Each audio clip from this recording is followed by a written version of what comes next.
Olá, irmãos, graça e paz. Vamos começar mais um momento de adoração ao Senhor. E eu queria convidá-lo a começar abrindo a sua Bíblia no Salmo de número 107. Nós vamos ler dos versículos 33 a 43.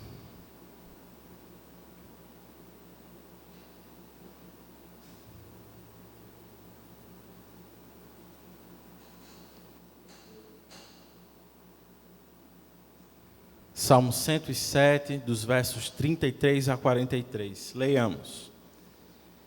Ele transforma os rios em deserto e as fontes em terra seca. Faz da terra fértil um solo estéril por causa da maldade dos seus moradores. Transforma o deserto em açudes e a terra ressecada em fontes. Ali ele assenta os famintos para fundarem uma cidade habitável, semearem lavouras, plantarem vinhas e colherem uma grande safra. Ele os abençoa e eles se multiplicam, e não deixa que os seus rebanhos diminuam. Quando, porém, reduzidos, são humilhados com opressão, desgraça e tristeza. Deus derrama desprezo sobre os nobres e os faz vagar num deserto sem caminhos. Mas tira os pobres da miséria e aumenta as suas famílias como rebanhos. Os justos veem tudo isso e se alegram, mas todos os perversos se calam.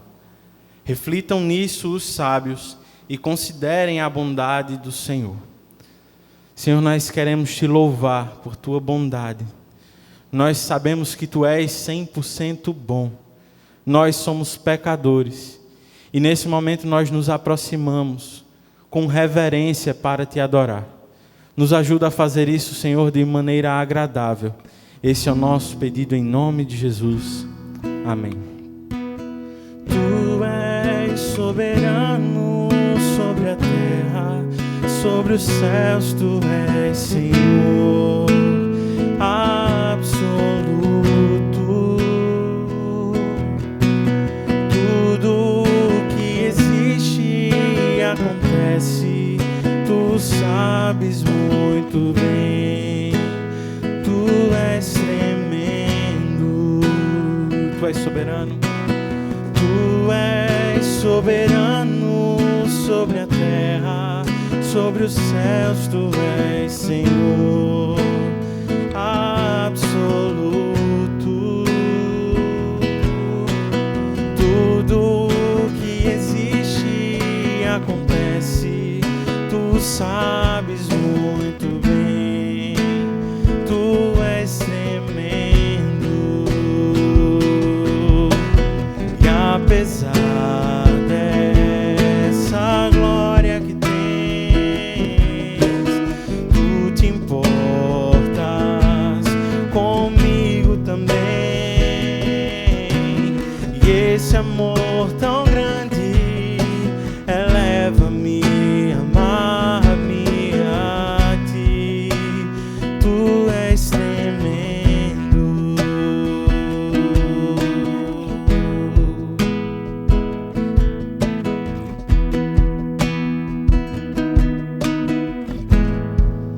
Tu és soberano. Tu és soberano sobre a terra, sobre os céus, tu és Senhor absoluto. Tudo que existe acontece, tu sabes muito bem. Tu és tremendo. E apesar dessa glória que tens, tu te importas comigo também.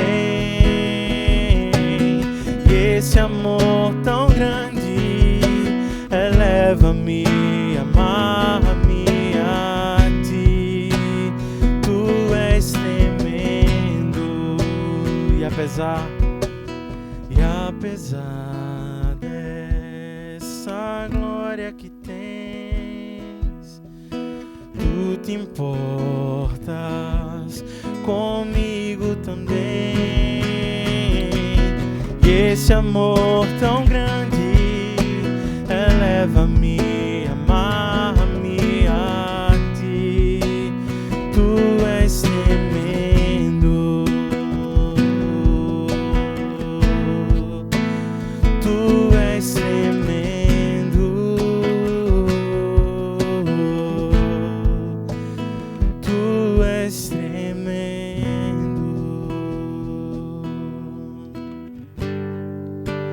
Cremos no Pai nosso Senhor, cremos em Cristo nosso Redentor, cremos no Espírito Santo, nosso Consolador.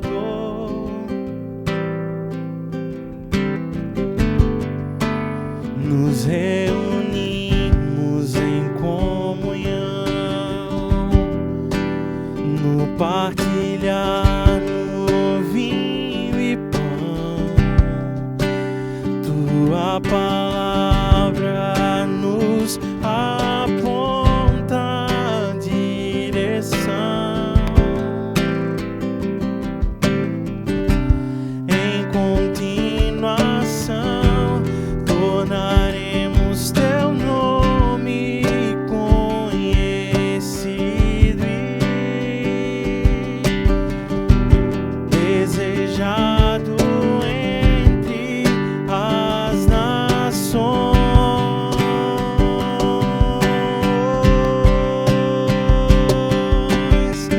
O justo em carne se fez nosso sacrifício,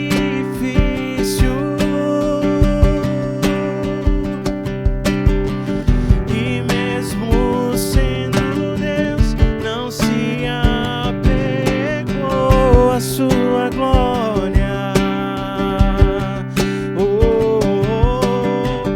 Bebeu da ira do Pai e pra nos tornar belos, abriu mão da sua beleza, mas a morte ele venceu. Ressuscitou,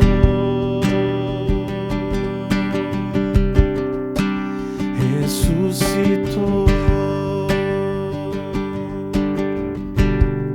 Nos reunimos, nos reunimos em comunhão, no partilhar no vinho e pão. Tua palavra nos aponta a direção. Em continuação tornaremos teu nome conhecido e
Nós estávamos perdidos, mas o Senhor nos encontrou e nos fez o seu povo. Por isso nós o adoramos.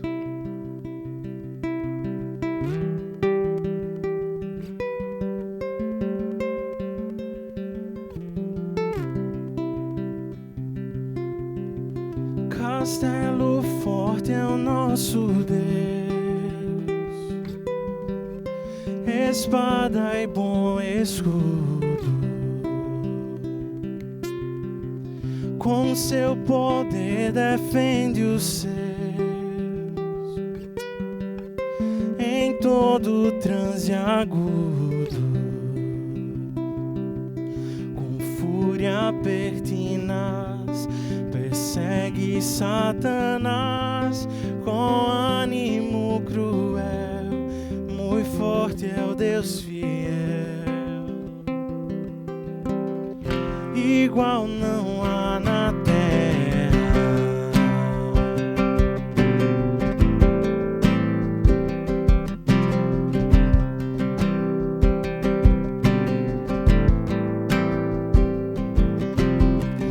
A força do homem nada faz, sozinho está perdido. Mas nosso Deus socorro traz em seu Filho escolhido. Sabeis quem é Jesus, o que venceu na cruz, Senhor dos altos céus e sendo o próprio Deus.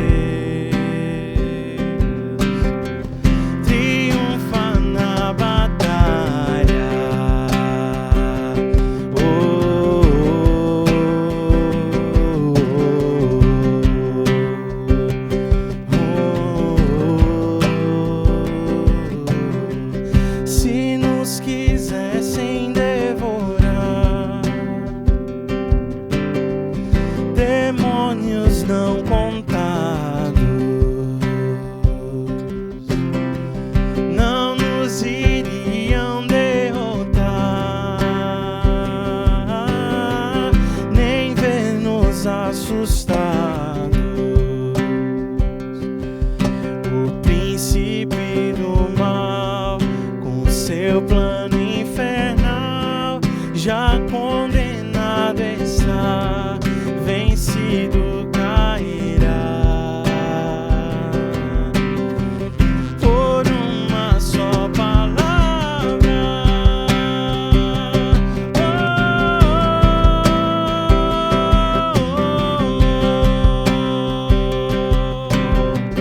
Castelo forte é o nosso Deus.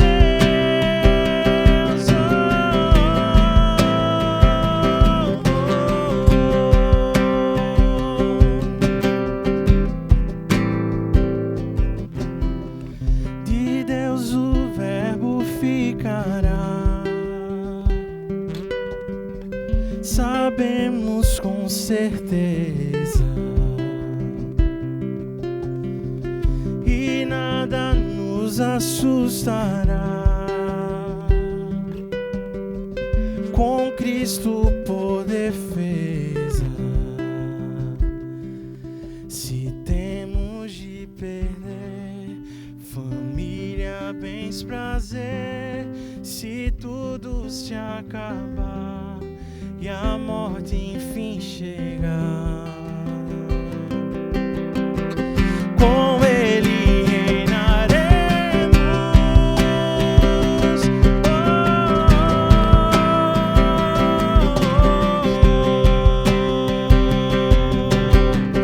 Castelo forte é o nosso Deus.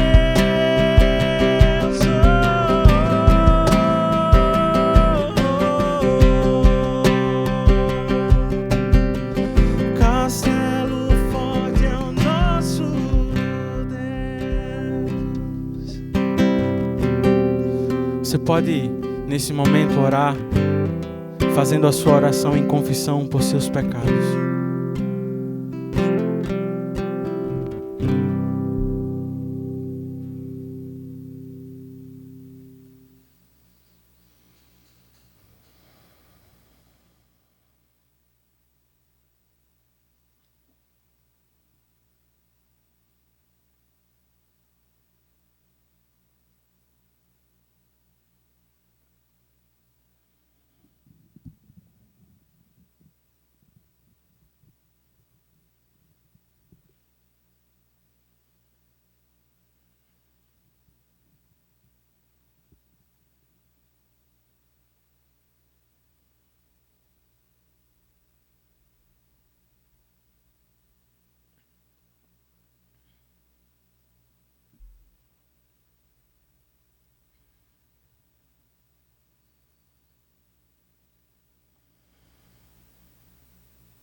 Como diz a tua palavra no livro de 1 Pedro, vocês, porém, são geração eleita, sacerdócio real, nação santa, povo exclusivo de Deus, para anunciar as grandezas daquele que os chamou das trevas para a sua maravilhosa luz. Antes vocês nem sequer eram povo, mas agora são povo de Deus. Não haviam recebido misericórdia, mas agora a receberam. Pai, nós te louvamos por tua misericórdia. Sem ti nós não éramos nada, mas por tua misericórdia, o Senhor nos livrou da nossa condenação e nos adotou como teus filhos. Agora nós somos o teu povo, tua nação, e por isso nós te louvamos. Mas nós ainda somos pecadores. É por isso que oramos nesse momento em confissão por nossos pecados, certos de que em Cristo há perdão disponível para nós. Perdoa-nos, Santo Deus, por não dar um bom testemunho, nem viver sabiamente entre os descrentes, de forma a despertar o interesse deles em relação ao Evangelho. Muitas vezes é de forma contrária que nós vivemos. Somos muito mais atraídos pelo mundo. Por isso nós te pedimos, tem misericórdia de nós, Senhor. Ajuda-nos para que não sejamos moldados pela cultura e pelas ideologias do mundo. Que como o teu povo, sejamos conhecidos como pequenos cristos. Senhor, nós também te pedimos perdão por não nos prepararmos para compartilhar a mensagem do Evangelho da melhor forma possível e nem por aproveitarmos as oportunidades que surgem para nós. Ajuda-nos, Senhor. Dá-nos amor por tua palavra, para que estejamos prontos para o chamado que nos foi confiado. Pois como diz o texto que recitamos ao início dessa oração, somos o teu povo exclusivo para anunciar as grandezas daquele que nos chamou. Nos ajuda, Senhor, a proclamar as tuas grandezas. É com gratidão em nossos corações que nós oramos, certos do perdão que há em Cristo Jesus. É no nome dele que nós oramos. Amém.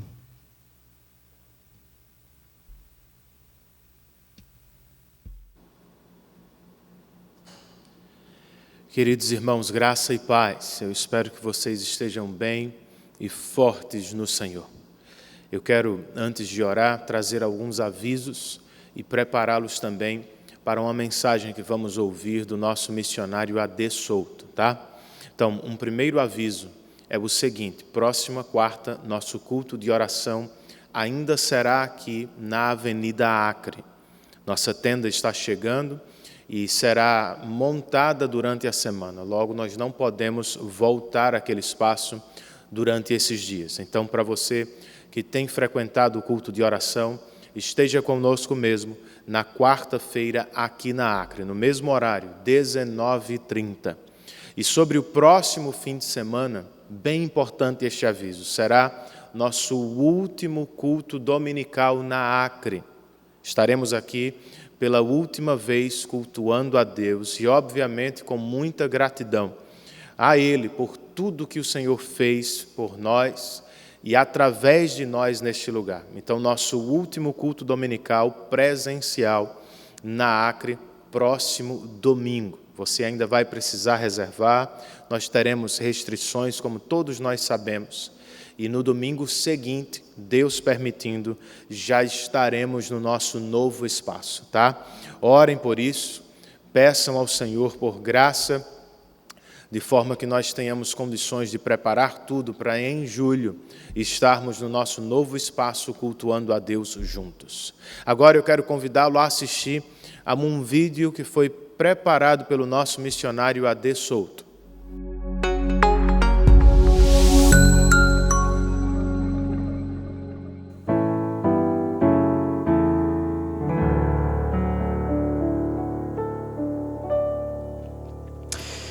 Olá, meus irmãos queridos, graça e paz sejam multiplicados e derramados na vida de todos vocês por Jesus Cristo. Amém, amém?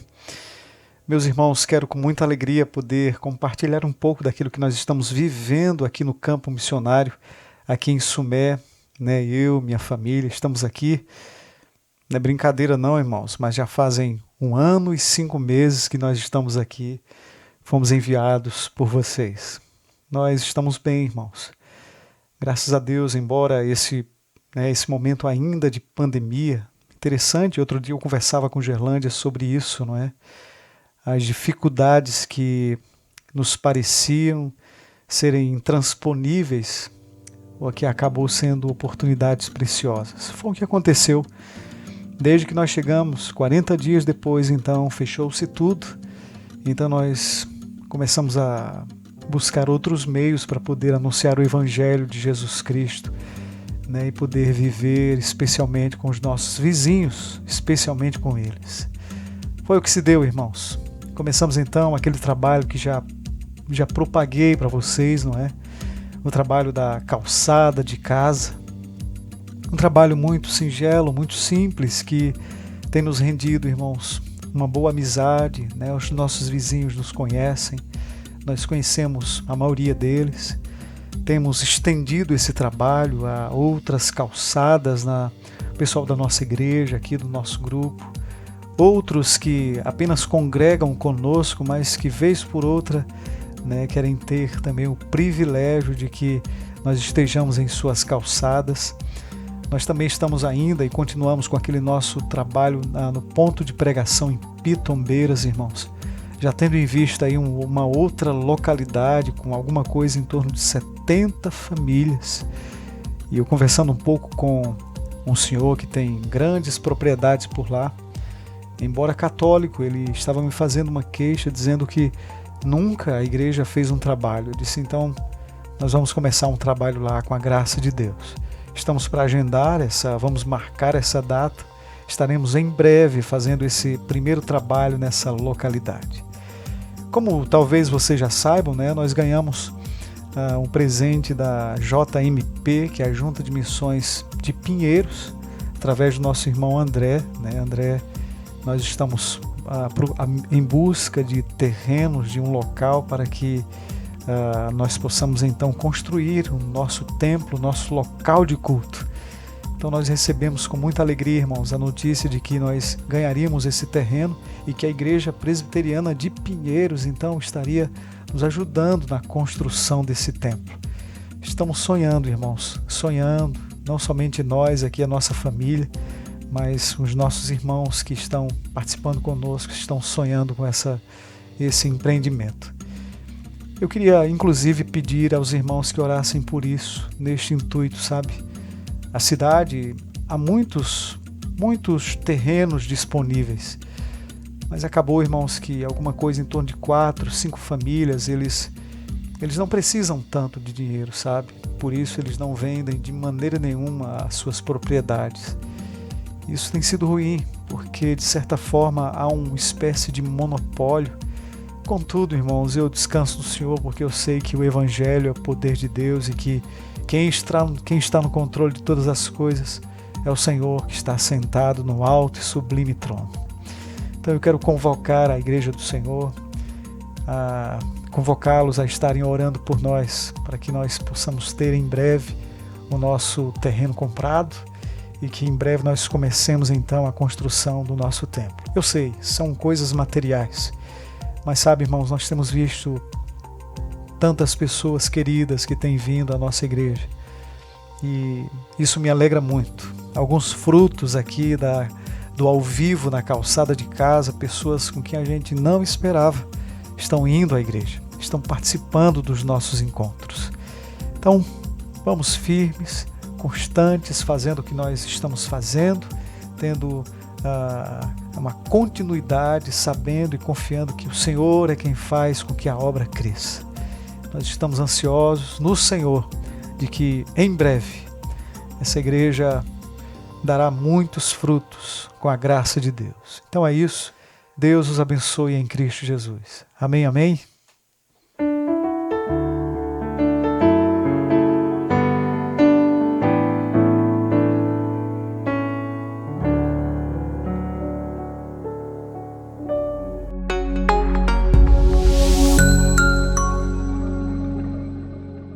Vamos orar, queridos.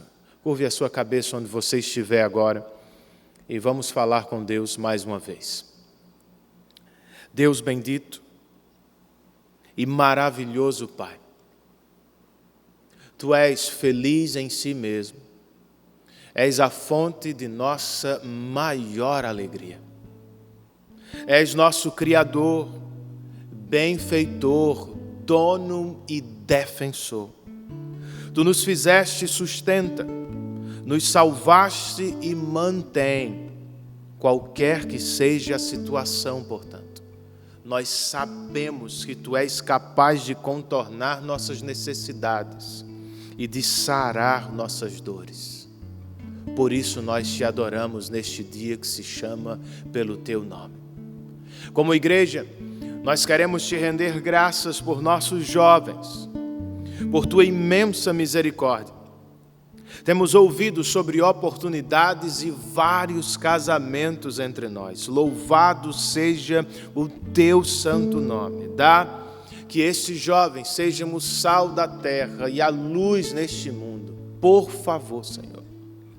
Também queremos Te agradecer pelo bom andamento de nossa mudança, pelas ofertas recebidas, pelo trabalho de tantos irmãos e pelo avanço da reforma. Conceda-nos tudo o que precisamos e que em breve estejamos todos juntos, reunidos em cultos públicos naquele novo espaço que o Senhor nos deu.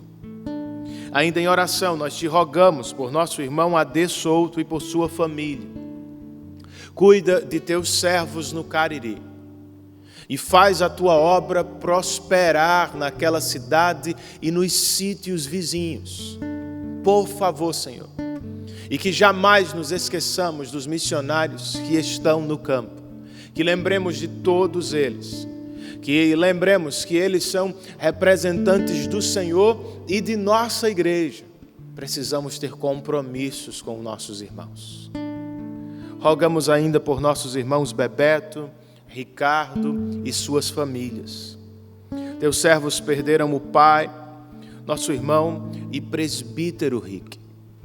Ó Deus, nós somos gratos ao Senhor pela vida e ministério de seu Rick. Durante a vida, ele ajudou a plantar 3 igrejas presbiterianas, inclusive a nossa. Como foi, ó Deus, edificante e encorajador ouvir os relatos de seus filhos, de seus netos, sobre sua fé e ministério. Dá que mais homens e mulheres sigam os passos dele e que entreguem-se à causa do Senhor durante toda a vida. Ao mesmo tempo, nós Te pedimos, conforta o coração de sua esposa, de seus filhos e de seus netos.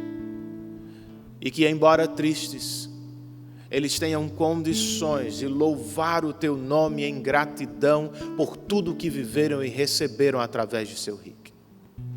E agora que vamos colocar nossas posses diante de Ti, nós queremos fazê-lo em espírito de culto, entendendo, ó Deus, que nós também Te adoramos através de nossas ofertas e dízimos. Ajuda-nos a fazê-lo com fé e gratidão. Oramos em nome de Jesus. Amém. Enquanto cantamos mais uma música, você terá a oportunidade de fazer sua contribuição. Aproveite este momento para adorar a Deus com tudo aquilo que Ele tem lhe dado também.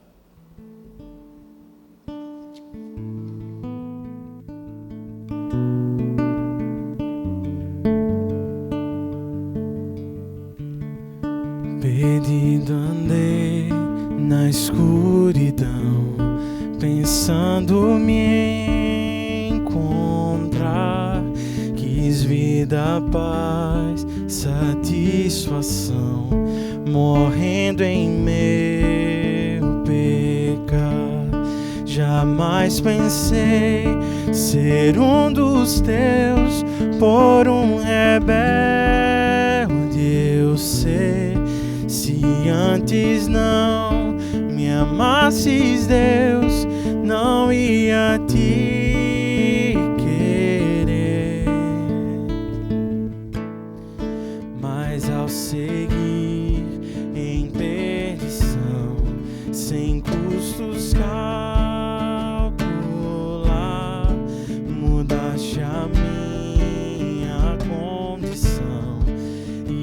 vieste à cruz mostrar. Ali eu vi o amor de Deus, sofreste em meu lugar. Tomaste o juízo que era meu, pra graça eu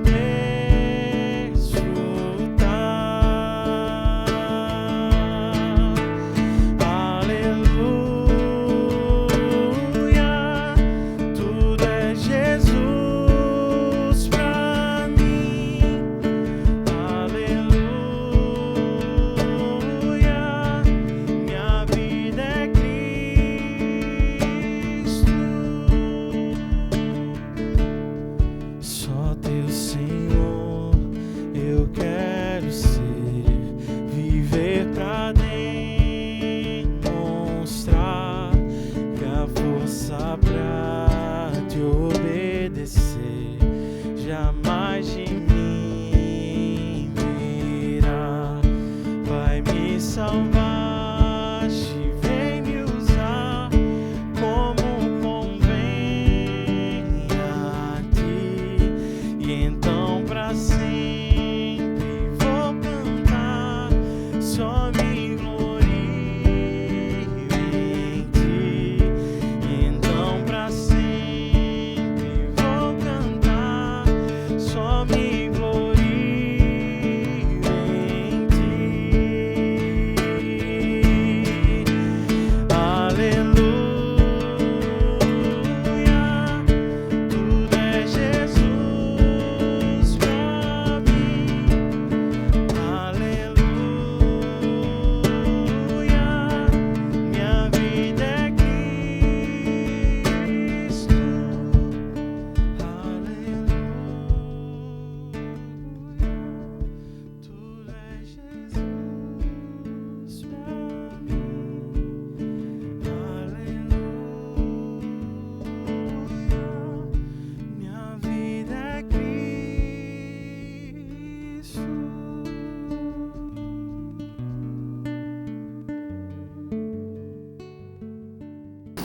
Meus irmãos, graça e paz, que Deus possa abençoá-lo nesse domingo, que Deus possa falar ao seu coração poderosamente. Vamos aqui então dar continuidade à nossa série de exposições que denominamos a Igreja Diária. Temos aqui ao longo dos últimos domingos falado acerca do que significa ser uma igreja diária. Temos falado sobre como nós cristãos, enquanto peregrinos dispersos entre nações pagãs, podemos manter a nossa vitalidade. Temos falado sobre como nós que vivemos às margens de uma sociedade mundana, às margens das suas crenças, dos seus valores e das suas práticas, podemos nos manter em marcha dentro do propósito que Deus estabeleceu para nós. Não queremos ser uma igreja domingueira, não queremos restringir a nossa existência a um culto dominical, a uma experiência religiosa pontual. Não, nós queremos ser igreja viva do Senhor de domingo a domingo. Queremos ser uma igreja discipuladora, 24 horas por dia, 7 dias por semana. E o que nós vamos então hoje discutir é acerca de como seria então a missão diária. Como é que nós podemos ser uma igreja que faz discípulos diariamente? Uma igreja que está conectada com a sua missão todos os dias da semana e não apenas aos domingos. Faremos isso então a partir de algumas reflexões em alguns versículos da primeira carta de Pedro, capítulos 2 e 3. Nós não vamos fazer aqui uma exposição verso a verso, mas nós vamos selecionar alguns versículos. A partir desses versículos, nós vamos então buscar entender como acontece a missão diária da Igreja do Senhor Jesus. Em primeiro lugar, então, eu queria propor que se nós queremos viver uma missão diária, nós precisamos considerar o nosso chamado para essa missão. E para isso eu peço que você abra comigo a sua Bíblia em 1 Pedro, capítulo 2, e nós vamos ler a princípio os versículos 4 e 5. 1 Pedro, capítulo 2, versículos 4 e 5. Que dizem assim: à medida que se aproximam dele, a pedra viva, rejeitada pelos homens, mas escolhida por Deus e preciosa para ele, vocês também estão sendo utilizados como pedras vivas na edificação de uma casa espiritual, para serem sacerdócio santo, oferecendo sacrifícios espirituais aceitáveis a Deus, por meio de Jesus Cristo. Vamos orar, vamos pedir a direção do nosso Deus. Ó Pai, nós queremos te agradecer por esse momento de culto. Nós queremos te agradecer, ó Pai, porque um dia o Senhor venceu a nossa incredulidade e um dia o Senhor nos dotou com a fé e o arrependimento necessário para que nós respondêssemos positivamente à oferta graciosa do Evangelho. E é por isso, meu Deus, que nós estamos aqui. É por isso que hoje os nossos corações estão habilitados para te render louvores. É pela obra transformadora do Evangelho em nossas vidas. Nós queremos te agradecer por isso, ó Deus, nós queremos te bendizer por isso. E te pedir que agora, nesse momento de exposição bíblica, que o Senhor nos dê ouvidos atentos. E que mais do que isso, o Senhor também nos dê um coração quebrantado e um coração disposto a obedecer a tua voz. Fala conosco, ó Deus, fala poderosamente aos nossos corações. É o que nós te pedimos em nome de Jesus. Amém. Meus irmãos, vocês devem se lembrar das exposições anteriores, que no primeiro capítulo da sua carta, Pedro já nos havia falado bastante acerca de Jesus. Primeiramente, Pedro nos disse como nós fomos regenerados para uma esperança viva por meio da ressurreição de Jesus Cristo dentre os mortos. Falou-nos também sobre como nós amamos a Cristo e sobre como nós, inclusive, depositamos a nossa fé nele, nos alegramos nele, apesar de não o termos visto. Por fim, no capítulo 1, o apóstolo Pedro escreveu que o preço da nossa redenção não foi baseado em coisas perecíveis, mas o preço da nossa redenção foi nada menos do que o sangue precioso de Jesus Cristo, que como um cordeiro sem mácula e sem defeito, conhecido antes da criação do mundo, foi revelado nesses últimos tempos em nosso favor. E agora então, quando nós partimos para o capítulo 2, no versículo que lemos, Pedro menciona a pessoa bendita de Jesus Cristo outra vez, e agora ele faz uso de uma metáfora, ou melhor dizendo, de uma nova metáfora. Versículo 4, ele nos diz que Jesus Cristo é a pedra viva. E partindo então dessa imagem, o autor amplia a metáfora para incluir os seus leitores. Primeiramente, ele havia dito que Jesus é uma pedra viva, mas na sequência, ele diz também que os seus leitores, os cristãos, estão sendo utilizados por Deus como pedras vivas na edificação de uma casa espiritual. E mais do que isso, conforme nós lemos, os cristãos como pedras vivas, eles não exercem apenas uma função passiva na edificação desse templo, mas eles também são chamados a exercer um sacerdócio santo e a oferecer sacrifícios espirituais aceitáveis a Deus. Vocês perceberam isso? Nesse templo espiritual, nós não somos chamados a sermos apenas uma pedra viva, um elemento estático da construção, o que para nós, considerando a nossa situação de pecadores, já seria um privilégio imenso. Não, meus irmãos, o texto vai além, ele diz que nesse santuário vivo, todos nós somos chamados a servir a Deus como sacerdotes santos. No Antigo Testamento, os sacerdotes eram uma classe de pessoas que haviam sido escolhidas por Deus para se separar das impurezas do mundo e se santificar e se consagrar a Deus, a fim de que fossem capazes de fazer interlocução entre o povo e o seu Deus. E os sacerdotes, então, intercediam pelo povo e ofereciam sacrifícios de animais em favor do povo. E quanto a nós, queridos, quanto a nós cristãos, que tipo de sacrifícios seriam esses que oferecemos nesse templo espiritual formado por Cristo e sua igreja?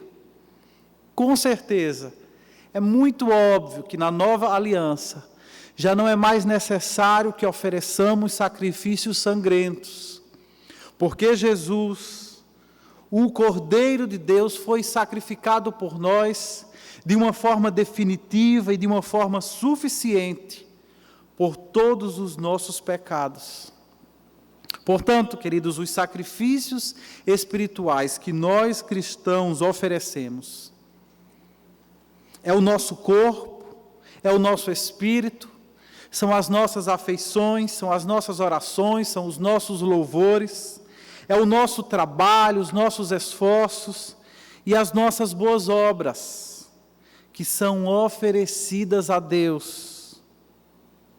No final do versículo 5, porém, há um detalhe extremamente importante.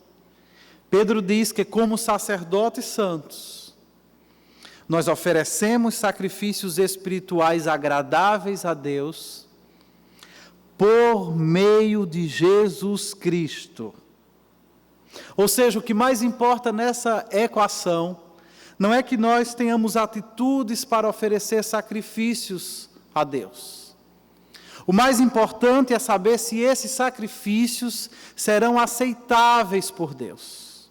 O mais importante é que nos certifiquemos de que os nossos sacrifícios serão de fato agradáveis a Deus. E como o texto nos diz claramente, eles só podem ser aceitáveis por Deus por meio de Jesus Cristo. É claro, meus irmãos, que não há dignidade em nós suficiente para que possamos nos colocar diante de Deus e sermos primeiramente nós aceitos por Ele.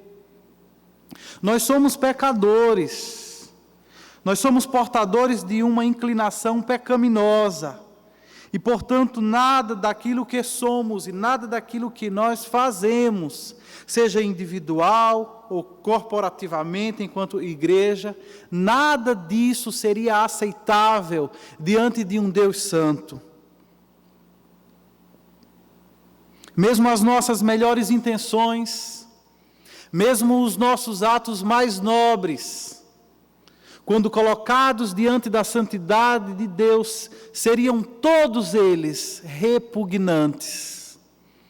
E é por causa disso que nós precisamos nos oferecer, e precisamos oferecer sacrifícios espirituais a Deus, somente através de Jesus Cristo, o nosso mediador. Essa é a única forma de nós sermos aceitos por Deus. Essa é a única forma de nós sermos tolerados em sua presença santa. É que em Cristo Deus nos acolhe, em Cristo Deus nos recebe, em Cristo Deus aceita as nossas ofertas. De nós mesmos não haveria capacidade para isso, mas em Cristo nós somos aceitáveis e agradáveis diante de Deus. João Calvino, reformador do século XVI, comentando esse texto, diz: nunca se encontra em nossos sacrifícios uma pureza tal que em si mesmos sejam aceitáveis a Deus. Nossa renúncia pessoal nunca é inteira e completa. Nossas orações nunca são tão sinceras como deveriam ser. E nunca somos tão zelosos e diligentes em fazer o bem. Ao contrário, nossas obras são imperfeitas e mescladas com muitos vícios. Não obstante, conclui o reformador, Cristo conquista favor para elas. Isso é motivo de nós nos alegrarmos em Deus e na obra de Cristo em nosso favor. Adiante, nesse mesmo capítulo, eu gostaria que você lesse agora comigo o versículo 9. 2 Pedro, capítulo 2, versículo 9, que diz assim: Vocês, porém, são geração eleita, sacerdócio real, nação santa, povo exclusivo de Deus, para anunciar as grandezas daquele que os chamou das trevas para a sua maravilhosa luz. Esse é um texto bastante conhecido de todos nós. O que poucos de nós sabemos é que metade desse versículo é uma citação de Êxodo, capítulo 19, versículo 6. Combinado na sequência com outros textos do Antigo Testamento. E quando nós então entendemos onde esse texto nasceu originalmente, nós podemos então compreender melhor a mensagem que Pedro traz em sua primeira carta. Ele está aqui, portanto, replicando uma mensagem do Antigo Testamento, um versículo que ele deve ter ouvido diversas vezes ao longo da sua vida, como judeu que era.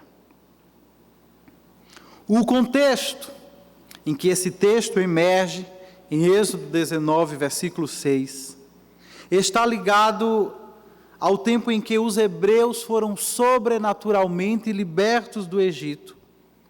E depois de uma peregrinação no deserto, estando todos eles ao pé do Monte Sinai, Deus agora estava prestes a celebrar com esse povo uma aliança. Deus estava ali congregando a nação diante de si, para estabelecer uma aliança com eles e entregar-lhes inclusive a revelação da lei, através do seu servo Moisés. Esse foi um dos momentos mais dramáticos de toda a história de Israel. Mas antes que Deus celebrasse essa aliança, Ele ordenou que Moisés transmitisse ao povo a seguinte mensagem. O texto bíblico diz: Vocês viram o que eu fiz ao Egito, e como os transportei sobre asas de águias, e os trouxe para junto de mim. Agora, se me obedecerem fielmente e guardarem a minha aliança, vocês serão o meu tesouro pessoal dentre todas as nações. Pois embora toda a terra seja minha, vocês serão para mim um reino de sacerdotes e uma nação santa. Meus irmãos, os hebreus foram alvos da graça soberana de Deus, que os libertou da escravidão do Egito e os transportou sobre asas de águias, por assim dizer, para que eles agora estivessem próximos de Deus e vivessem debaixo dos seus cuidados paternais. Agora eles haviam então se tornado uma propriedade exclusiva do Senhor. Isso significa que eles haviam sido escolhidos e haviam sido adquiridos por Deus, e que Deus agora cuidaria desse povo e que até mesmo teria prazer neles, como seu tesouro pessoal dentre todas as nações da terra. Desse momento em diante, esta seria a identidade desses hebreus. Até pouco tempo eles eram conhecidos apenas como escravos, mas agora eles eram a geração eleita, agora eles eram a raça escolhida, a nação santa, separados por Deus em meio aos povos da terra, para lhes pertencer com exclusividade. Mas além disso, essas palavras de Deus também estavam conferindo ao povo um propósito. Não era só de privilégios que essa nação viveria, havia um trabalho a ser realizado por eles. Como acabamos de ouvir, eles deveriam ser para o Senhor um reino de sacerdotes. E aí, dessa forma, toda a nação foi convocada a se separar das impurezas do mundo, a se consagrar a Deus e a promover adoração diária e a viver todos os dias de forma a exaltar a grandeza de Deus em meio aos povos da terra. E então, meus queridos, é à luz desse contexto que nós podemos entender melhor o que é que Pedro está afirmando em sua carta. Pedro está dizendo acerca da igreja a mesma coisa que havia sido dito a Israel por intermédio de Moisés. Se você pensar bem, não há nenhuma originalidade aqui. São as mesmas expressões, são os mesmos adjetivos. A novidade que temos aqui é que aqueles privilégios e missão, aquela identidade e propósito, que sempre se acreditou pertencerem exclusivamente a Israel, agora fica claro que eles também se aplicam aos cristãos. Essas mesmas expressões, esses mesmos adjetivos são agora aplicados à igreja, composta de judeus e gentios. E é dito então que todos eles têm parte na aliança de Deus. Você consegue imaginar como isso deve ter soado surpreendente para os primeiros leitores dessa carta? Os judeus achavam, assim como muitos crentes de hoje ainda acham, que Deus havia fechado com ele, que as alianças, que os privilégios, que a identidade especial pertencia a eles exclusivamente. E da mesma forma, os gentios estavam acostumados a ver a si mesmos como cristãos de segunda classe, como cristãos de segunda categoria. E o que Pedro está dizendo aqui, isso não é verdade. Não é assim. Pedro está dizendo que, assim como os crentes da antiga aliança, a igreja, composta de judeus e gentios, é também geração eleita, é também sacerdócio real, é também nação santa e é também povo exclusivo de Deus. Essa é, irmãos, a nossa identidade. É isso que nos define. Todas essas expressões, queridos, apontam para a realidade daquilo que nós somos, não em nós mesmos, mas apontam para a realidade daquilo que nós somos em Cristo. E não para por aí, não é apenas identidade, não é apenas privilégios.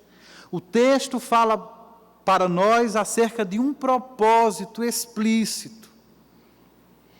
É que pela graça de Deus, nós somos tudo isso que o texto diz que somos, para que anunciemos as grandezas daquele que nos chamou das trevas para a sua maravilhosa luz. Isso me faz lembrar algumas palavras de Jesus, quando ele disse aos seus discípulos: não foram vocês que me escolheram, pelo contrário, eu os escolhi, e eu os designei para que vão e deem fruto, e o vosso fruto permaneça. E esse, meus irmãos, é um princípio que nós podemos observar ao longo de toda a Bíblia. É que por trás dos privilégios se encontram também as nossas responsabilidades. Então, o que é que nós podemos concluir até aqui? Eu creio que numa resposta rápida, nós poderíamos concluir que Deus não está criando filhos mimados. Sim, queridos, por causa de Cristo, nós temos uma identidade surpreendente. Nós somos muito mais do que nós, de fato, merecíamos. Pela graça de Deus, nós somos descritos de uma forma que vai muito além da nossa capacidade, vai muito além do nosso valor, do nosso mérito, da nossa dignidade.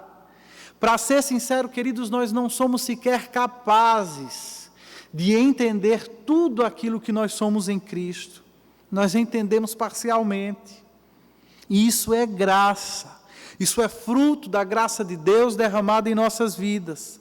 Mas, ao mesmo tempo, irmãos, nós precisamos reconhecer que a vida cristã não é feita apenas de privilégios. Nós também temos as nossas responsabilidades. A nossa nova identidade em Cristo, ela não tem um fim em si mesma. Ela visa um propósito específico. Um propósito divinamente estabelecido e revelado. Por graça, nós somos sacerdotes do Deus Altíssimo. Mas nós não estamos aqui apenas para representar uma elite espiritual. Não, nós estamos aqui para um trabalho sério. Estamos aqui para o trabalho de anunciar as grandezas do Deus que nos salvou, que nos tirou das trevas e agora nos permite caminhar em sua presença na luz.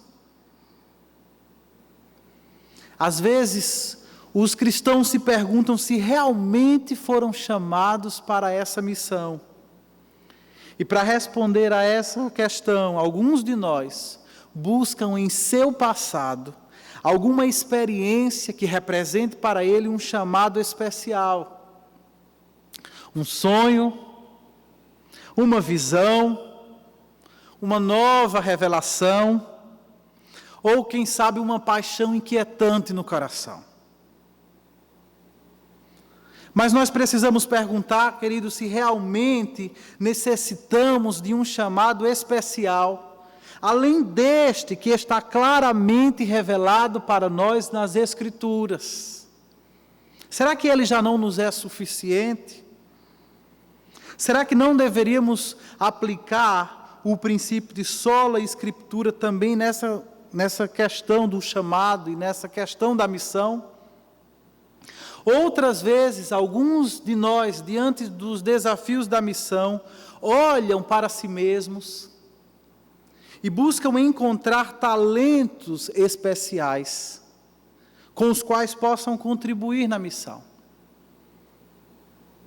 Eles se veem de alguma forma constrangidos pelos desafios da missão e então eles procuram em si mesmos habilidades especiais com as quais possam se envolver na missão. Então nós pensamos, será que eu tenho capacidade para falar em público? Será que eu tenho capacidade para liderar? Será que eu tenho algum talento musical para contribuir no louvor? E é claro, meus irmãos, que seguindo esse caminho, seguindo esses pensamentos equivocados, a maioria dos cristãos acabam concluindo, mais cedo ou mais tarde, que eles não possuem nenhum chamado especial, nenhuma capacidade especial, e eles acabam se colocando à margem da missão. Olha que desastre. Como cristãos que somos, já vivemos às margens da sociedade em que estamos inseridos. E desastrosamente, alguns cristãos, por seguirem um pensamento equivocado, deixarem de dar ouvidos à palavra de Deus e a dar ouvido àquilo que se estabeleceu como um senso comum no meio evangélico, eles também se colocam às margens da obra de Deus.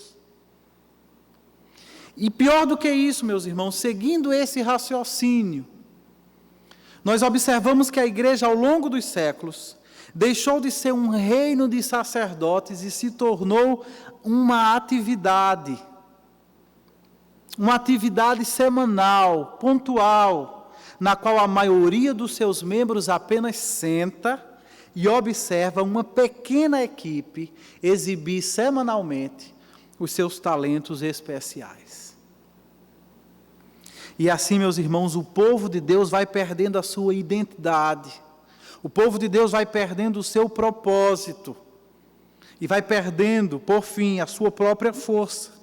Mas não é assim que a palavra de Deus nos ensina. O texto que nós estamos considerando nos diz claramente que anunciar as grandezas de Deus é tarefa de todos quantos foram chamados das trevas para a sua maravilhosa luz.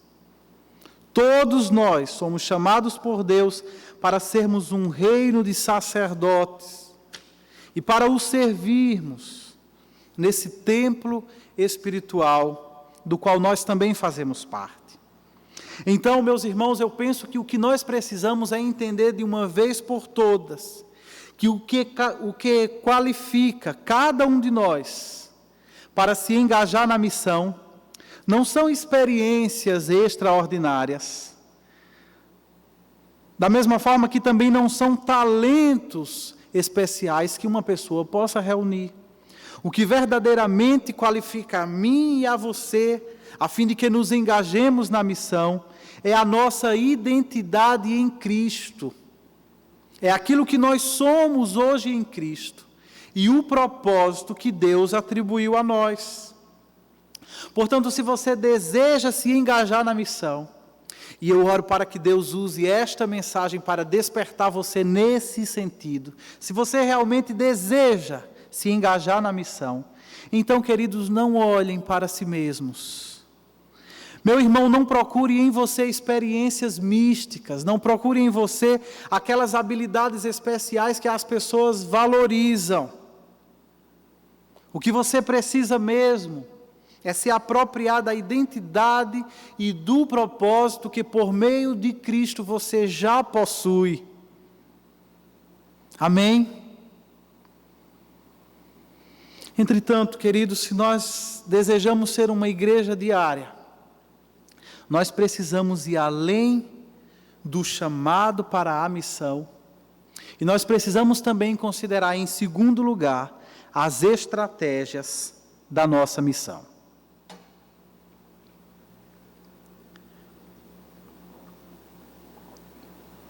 Para isso eu peço então que você continue lendo comigo o texto de 1 Pedro. Vamos ler agora o capítulo 2, os versículos de 11 a 12.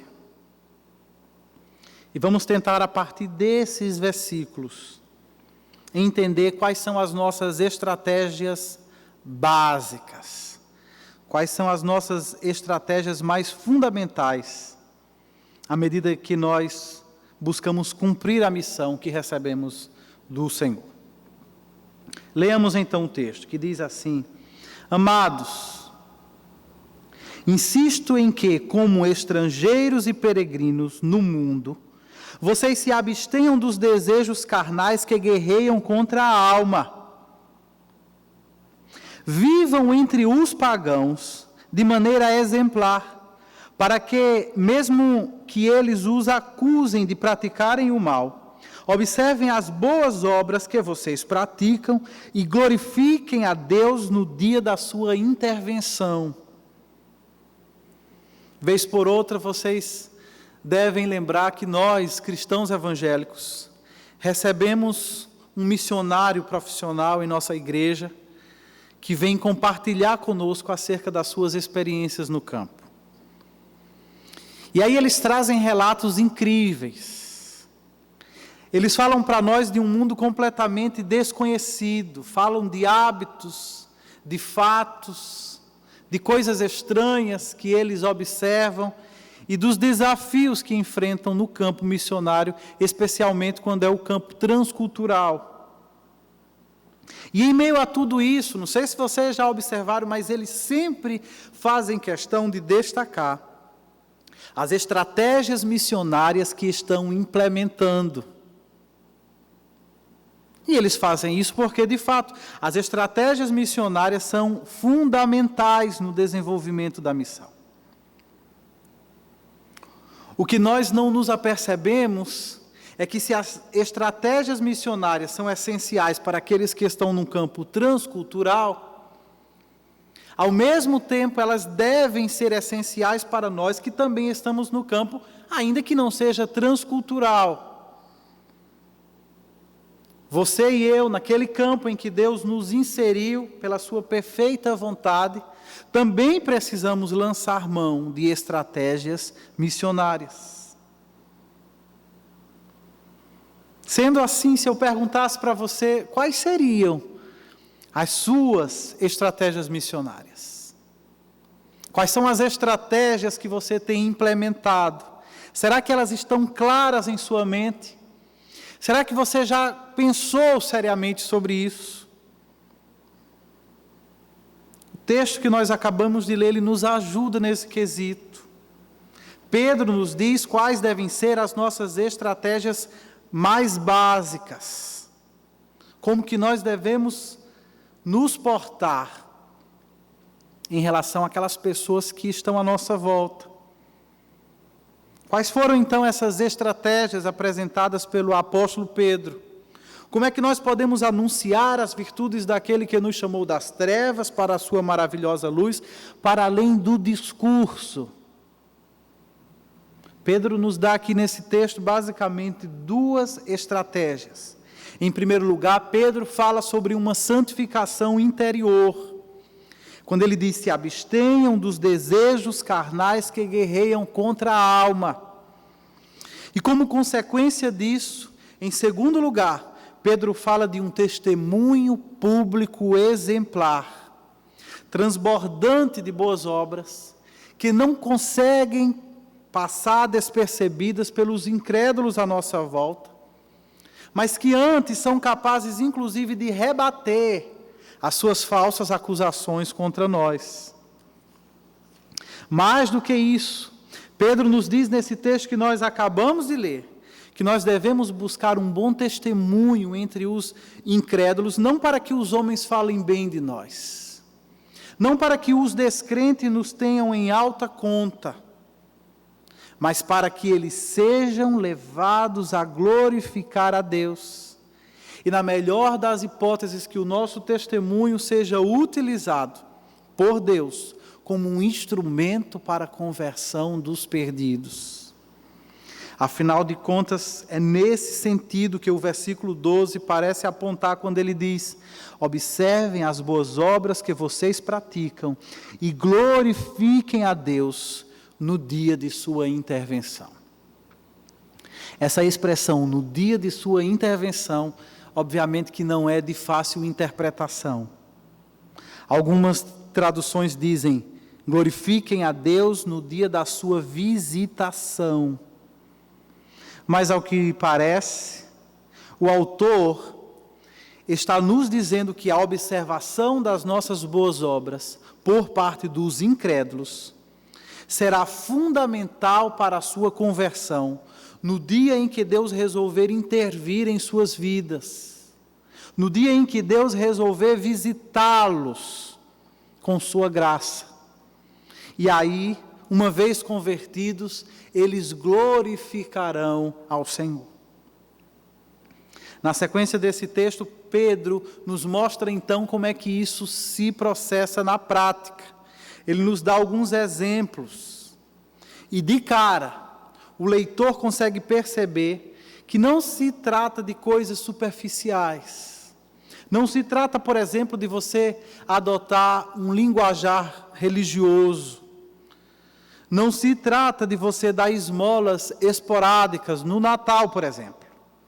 Segundo o texto, nós precisamos viver de uma maneira exemplar entre os pagãos. E isso tem implicações práticas que revelam o nosso coração. Implicações práticas que nos desafiam diariamente. Se não vejamos o que o texto diz, capítulo 2, acompanhe comigo. No versículo 13, o apóstolo nos ensina que na esfera política, nós devemos nos sujeitar a toda a autoridade constituída entre os homens. E se você passar o olho aí no final do versículo 17, Pedro conclui dizendo: tratem a todos com o devido respeito, amem os irmãos, temam a Deus e honrem o rei. Já no versículo 18, o autor se volta então para a esfera do mercado de trabalho. E ele encoraja os escravos a que se sujeitem aos seus senhores com todo o respeito, não apenas aos bons e amáveis, mas inclusive aos maus senhores. Avançando mais um pouco no capítulo 3, versículo 1, agora Pedro nos leva ao âmbito familiar.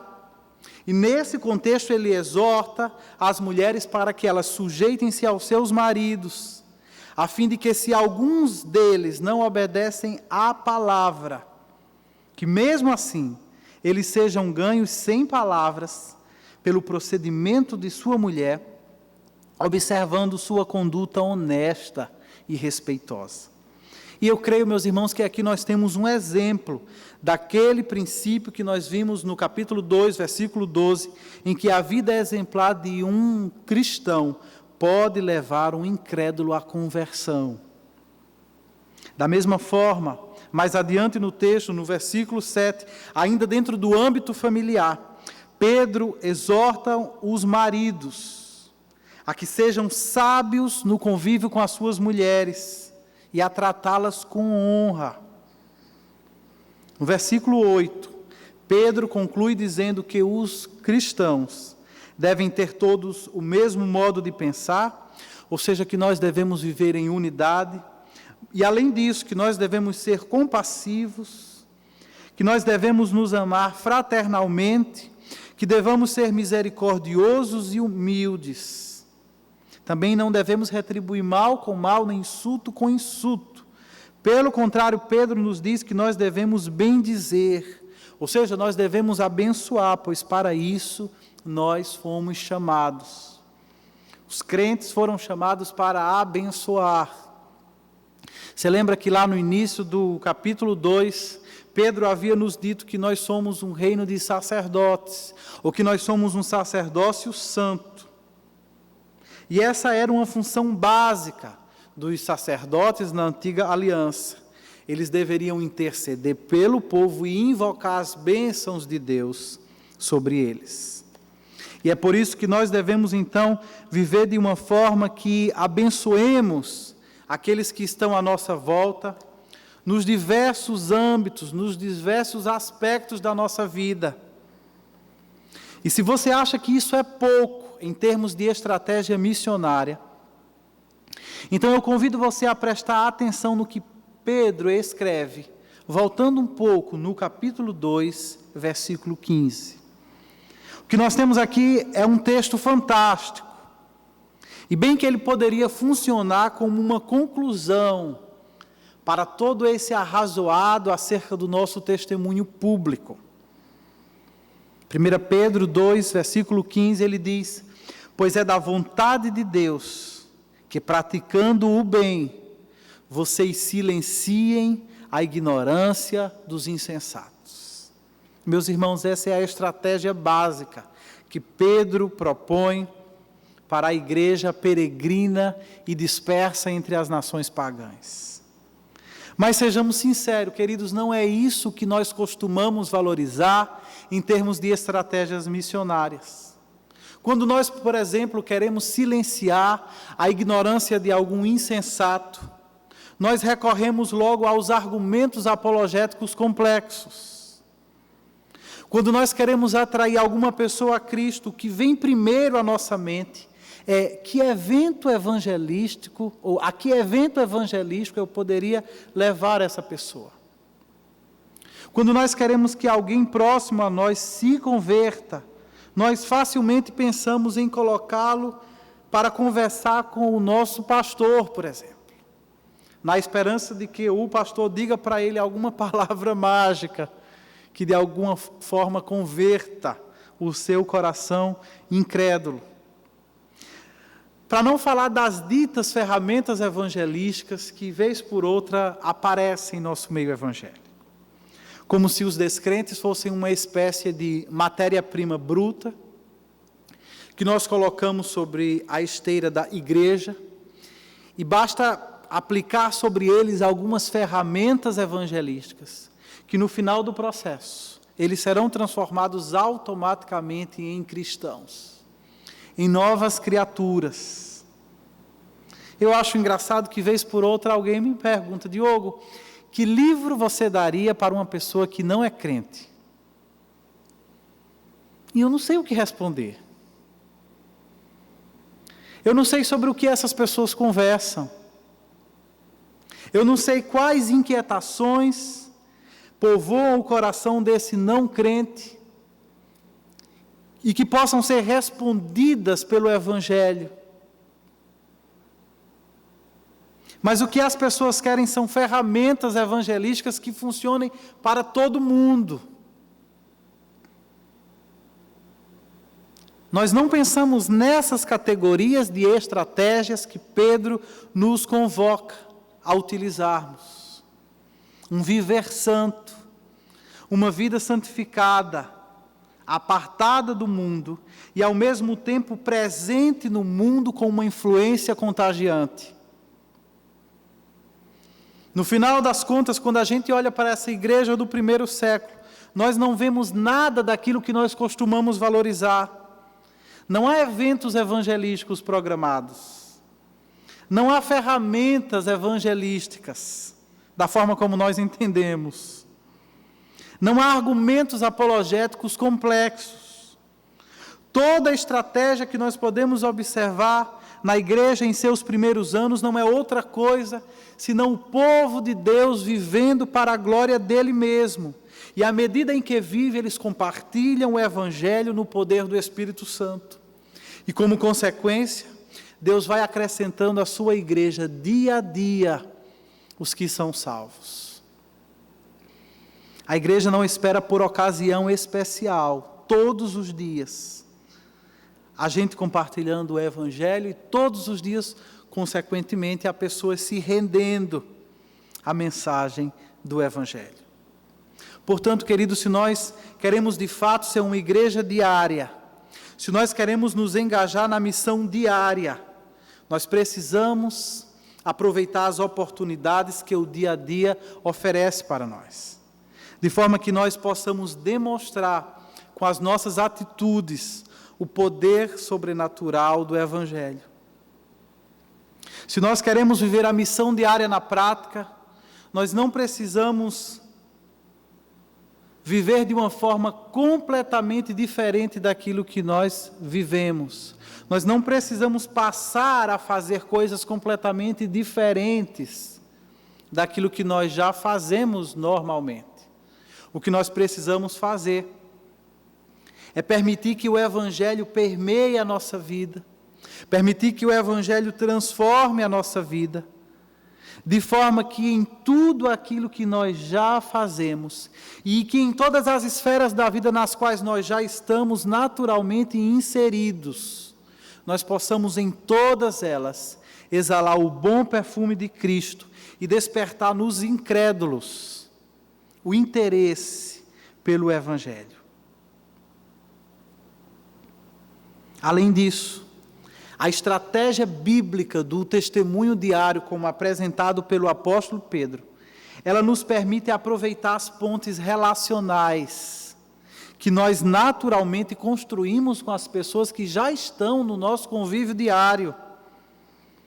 E isso, queridos, costuma ser muito mais eficaz do que eventos evangelísticos esporádicos, repentinos. Isso costuma ser muito mais eficaz do que aqueles contatos evangelísticos frios, que ocasionalmente possamos estabelecer com pessoas desconhecidas.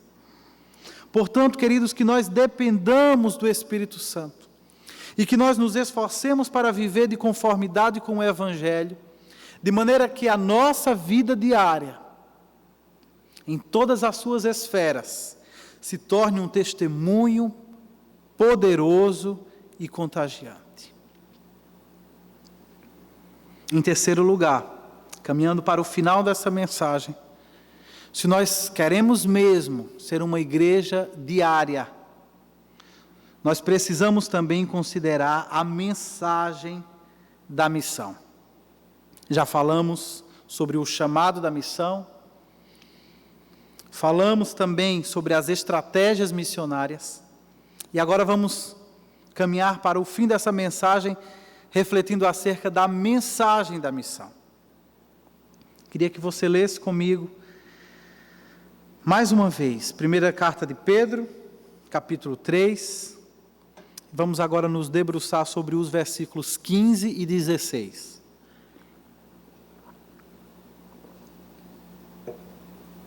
Leamos o texto, que diz assim: Antes, santifiquem Cristo como Senhor em seu coração. Estejam sempre preparados para responder a qualquer pessoa que lhes pedir a razão da esperança que há em vocês. Contudo, façam isso com mansidão e respeito, conservando boa consciência, de forma que os que falam maldosamente contra o bom procedimento de vocês, porque estão em Cristo, fiquem envergonhados das suas calúnias. Meus queridos, eu sinceramente espero que tudo o que eu falei aqui acerca do potencial missional do nosso testemunho não tenha levado você a concluir erroneamente que o anúncio verbal do Evangelho seja desnecessário na missão. Isso seria um grande equívoco. Isso seria um tremendo absurdo, tanto à luz de 1 Pedro, quanto à luz das Escrituras como um todo. Como você leu aqui nesse texto, outra vez Pedro enfatiza a necessidade da santificação do cristão em sua tarefa evangelística. Ele nos diz que nós devemos santificar a Cristo como o Senhor em nossos corações. Com essas palavras, eu creio que o apóstolo está aqui estabelecendo uma relação de condicionalidade entre a santificação e a evangelização. De forma que nós podemos entender que, se queremos ser eficazes na evangelização, é necessário que nós nos devotemos antes à santificação do coração. É o que o texto diz: antes santifiquem Cristo como Senhor em seu coração. Mais uma vez aqui, o que importa não são as nossas habilidades externas. Aquilo para o que Pedro chama a nossa atenção é para algo interno, para a santificação da nossa vida interior, de forma que nós possamos falar e as nossas palavras possam ter o respaldo da nossa vida cotidiana. A razão óbvia disso é que o testemunho autêntico, um testemunho vibrante, um cristão que vive o Evangelho genuinamente, esse seu viver gera para si uma credibilidade enquanto evangelista.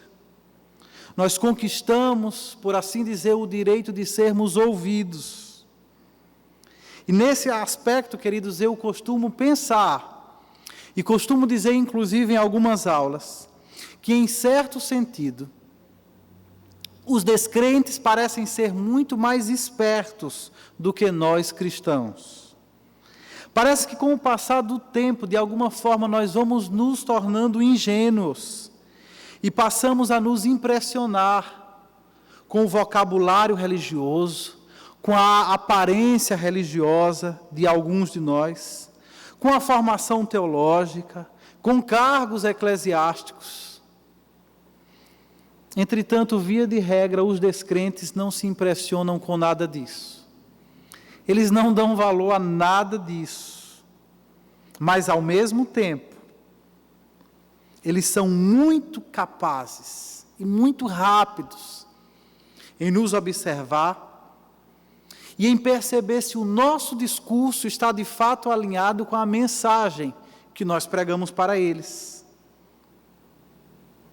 Ou melhor, eles são capazes de observar se a nossa vida está de acordo com a mensagem que nós pregamos para eles. E isso, meus irmãos, nos ilustra para nós o quanto é necessário que nós estejamos atentos ao coração, a fim de que nós nos engajemos de fato na missão.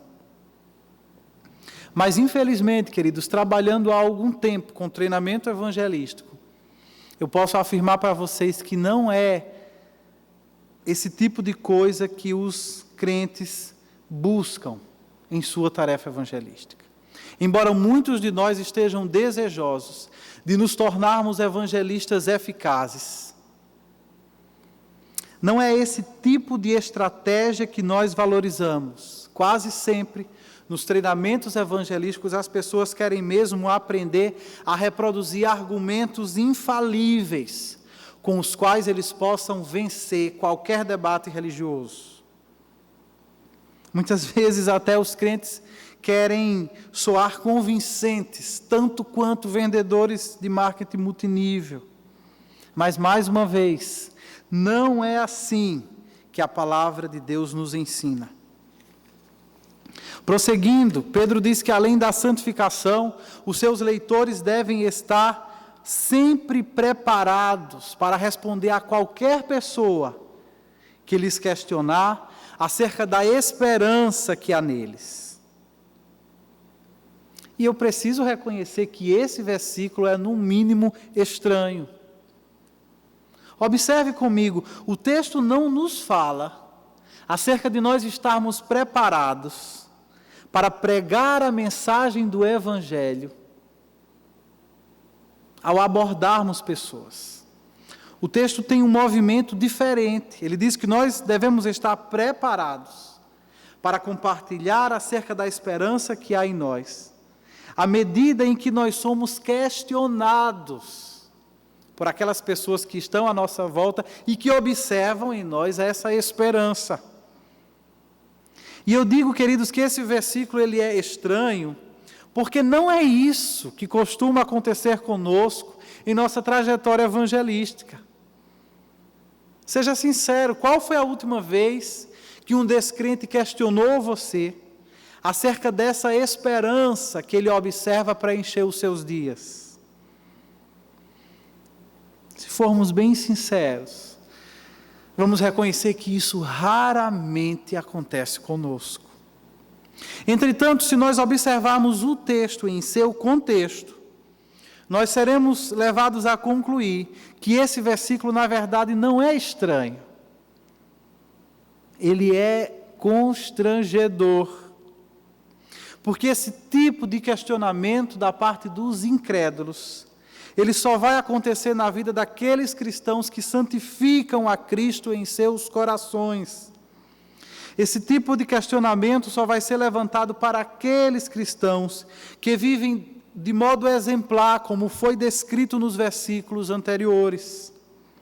Essas pessoas, então, tornam-se um grande e chamativo ponto de interrogação para aqueles que estão à sua volta. E isso vai resultar, inevitavelmente, em oportunidades para compartilhar o Evangelho. E, mais uma vez, nós precisamos entender aqui a importância do testemunho público exemplar. Por si mesmo, esse testemunho já transmite uma mensagem implícita. Mas, por outro lado, e ao mesmo tempo, esse testemunho público contagiante, ele produz para nós oportunidades para que nós verbalizemos a mensagem do Evangelho de uma forma explícita. E de qualquer forma, meus irmãos, antes que essas oportunidades surjam, Pedro chama a nossa atenção para que nós estejamos preparados para compartilhar a mensagem do Evangelho. Todo cristão deveria então estar pronto. Todo cristão deveria estar na expectativa de poder compartilhar o Evangelho com qualquer pessoa, a qualquer momento. Mas, mais uma vez, se nós formos sinceros, não é isso que costuma acontecer conosco. Compartilhar o Evangelho costuma ser uma pedra no calcanhar da maioria de nós. especialmente nesse contexto de ceticismo e oposição que nós testemunhamos à nossa volta, como peregrinos dispersos, vivendo às margens de uma sociedade mundana. A nossa tendência é silenciar o nosso testemunho verbal. E isso, meus irmãos, acontece porque nós temos medo de despertar mais oposição ainda. Isso acontece porque nós temos medo de abrir a nossa boca e acabar ofendendo as pessoas que estão à nossa volta. Isso acontece porque nós temos medo de falar a mensagem do Evangelho e acabar, de alguma forma, sendo rejeitados pelos nossos colegas, pelos nossos amigos e até mesmo pelos nossos familiares. E assim nós vamos cada vez mais restringindo a razão da esperança que há dentro de nós para os limites da vida privada e para os limites do foro íntimo. E esse, queridos, torna-se então um grande desastre da missão. John Stott chamou esse fenômeno de o nosso silêncio culpado.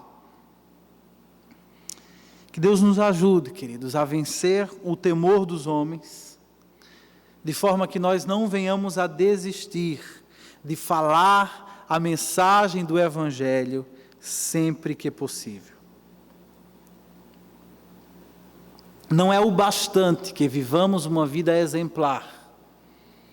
A Bíblia nos convoca para que expressemos de uma forma verbal a mensagem do Evangelho. Afinal de contas, as nossas vidas não são o Evangelho.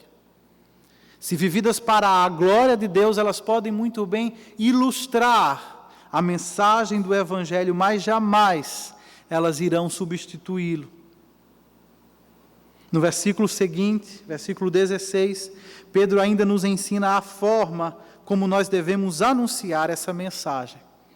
Ele diz que nós devemos fazer isso com mansidão e respeito, conservando sempre a boa consciência. E eu penso que isso é algo que nós devemos levar muito a sério, porque facilmente nós, cristãos, confundimos a ousadia do Espírito com o atrevimento da carne. Será que você nunca viu um cristão que, no desejo de compartilhar o Evangelho, a depender da forma como as pessoas reagem, facilmente se deixam levar por provocações e acabam respondendo com grosseria?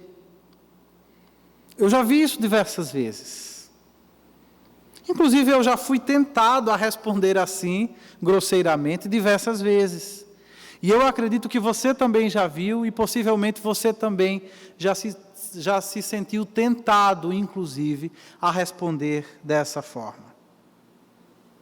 Mas, queridos, Deus não precisa disso. Mais uma vez, não é assim que a palavra de Deus nos ensina. Ela diz que nós devemos conservar a boa consciência, mesmo quando as pessoas rejeitam a nossa mensagem.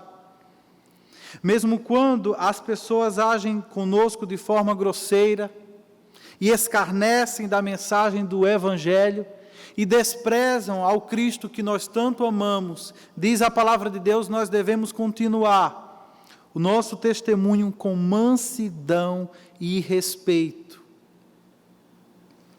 Portanto, irmãos, como homens e mulheres de Deus chamados para a sua missão, nós não podemos simplesmente abrir mão de estarmos preparados, prontos, equipados para compartilhar a mensagem do Evangelho. Nem podemos sequer nos dar ao luxo de adiarmos essa preparação para um futuro indefinido. Se você nasceu de novo, então isto significa que você já conhece a mensagem do Evangelho. Porque caso você não conhecesse, nem novo nascido você seria. nem nova criatura você seria. Então, se você nasceu de novo, se você é um crente em Jesus, você já conhece a mensagem do Evangelho. Talvez você não saiba articulá-la da melhor forma, mas pelo menos em uma versão mais simples, você é capaz de reproduzir a mensagem do Evangelho e compartilhar com alguém que ainda não conhece a Cristo. E Deus é poderoso para potencializar os seus esforços. Deus é poderoso para maximizar o impacto da sua mensagem e usá-la para alcançar descrentes.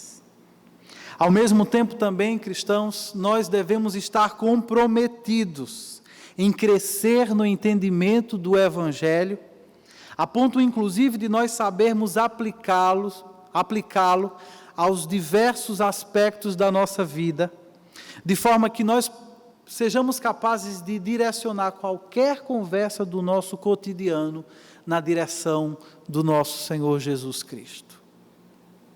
Precisamos saber aplicar o Evangelho a cada aspecto da nossa vida, de forma em que nossas interações diárias, nós não tenhamos dificuldade em levar a conversa na direção da resposta que o Evangelho oferece para aquela questão que está sendo considerada. Portanto, queridos, que nós sejamos intencionais e que nós também nos mantenhamos em constante aprendizado, que nós aproveitemos da melhor forma os recursos que Deus já tem colocado à nossa disposição e que assim nós possamos investir diariamente em capacitação missionária. Então leia bons livros. Então aproveite o seu tempo na frente do computador ou do celular para assistir vídeos e cursos que ajudarão você a aprofundar o entendimento acerca do Evangelho. Aproveite melhor a sua escola bíblica dominical. Faça melhor uso dos irmãos mais experientes, que podem orientá-lo nessa caminhada missional. E aproveite, inclusive, os sermões dominicais. E faça dele e dos seus temas pontes para conversas evangelísticas no seu dia a dia. E assim, quando Deus abrir diante de nós portas, quando Deus, por sua graça, nos conceder oportunidades, que nós possamos encarar cada uma delas com coragem, com responsabilidade, e assim nós possamos compartilhar as boas novas no poder do Espírito.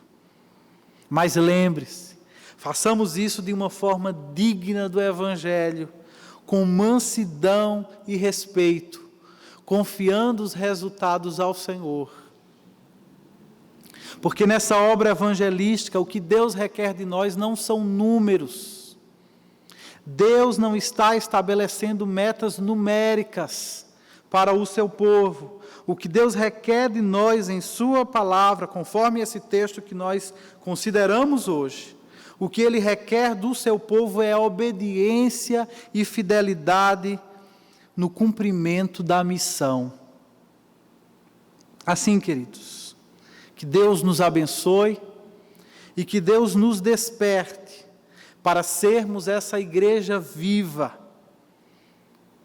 que cumpre a sua missão diária, à medida que cada um de nós se apropria do chamado, da estratégia e da mensagem que foi divinamente revelada e graciosamente confiada a nós. Que Ele nos abençoe dessa forma. Amém. Perdido andei na escuridão, pensando me encontrar. Quis vida, paz, satisfação, morrendo em meu pecado. Jamais pensei ser um dos teus, por um rebelde eu sei. Se antes não me amasses, Deus, não ia te querer. Mas ao seguir em perdição, sem custos calcular, mudaste a minha condição e vieste a cruz mostrar. Ali eu vi o amor de Deus, sofreste em meu lugar, tomaste o juízo que era meu, pra graça eu desfrutar.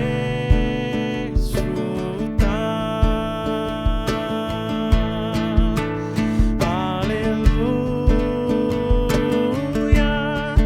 tudo é Jesus pra mim. Aleluia, minha vida é Cristo.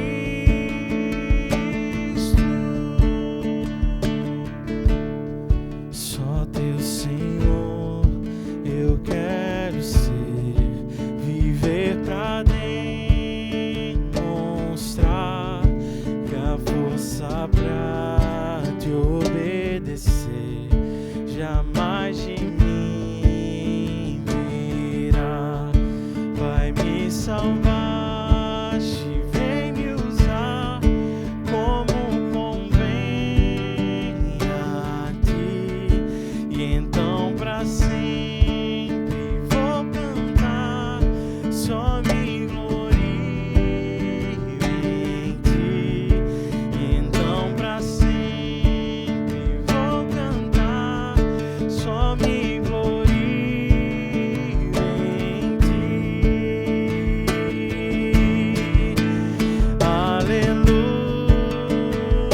Aleluia, tudo é Jesus pra mim. Aleluia, minha vida é Cristo.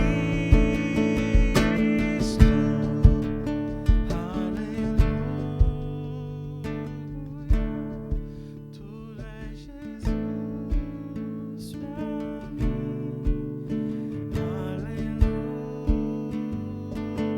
Aleluia, minha vida é Cristo. Oremos então ao Senhor e encerremos esse momento de culto, clamando ao Senhor as suas bênçãos sobre as nossas vidas, para que nós sejamos capazes de aplicar aquilo que nós aprendemos aqui, para também que Deus nos abençoe na semana que nós tenhamos adiante. Oremos. Pai querido, nós te agradecemos pela tua palavra lida, nós te agradecemos pela tua palavra exposta, e nós pedimos ao Senhor que, através da obra santificadora do seu Espírito, incline o nosso coração para que nós pratiquemos, que não sejamos meramente ouvintes, mas que sejamos praticantes zelosos, e que nós envidemos esforços, Pai, para vivermos a missão diariamente. Ajuda-nos, ó Pai, a sermos uma igreja viva. Ajuda-nos, ó Pai, a vivermos no centro da Tua vontade. E que assim, ó Pai, sejamos uma comunidade discipuladora em todo o tempo. Abençoa-nos também, Senhor, na semana que teremos pela frente. Que o Senhor nos ajude nas nossas lutas. Que o Senhor nos fortaleça em nossas adversidades. E que nós continuemos firmes, com os corações cheios da esperança da glória. E que nós não olhemos para outra coisa, senão para Jesus, o autor e o consumador da nossa fé. Abençoa, Pai, a nossa igreja, nos seus projetos, nessa fase, ó Deus, de transição, que o Senhor possa abrir para nós as portas dos céus e que haja todos os recursos necessários.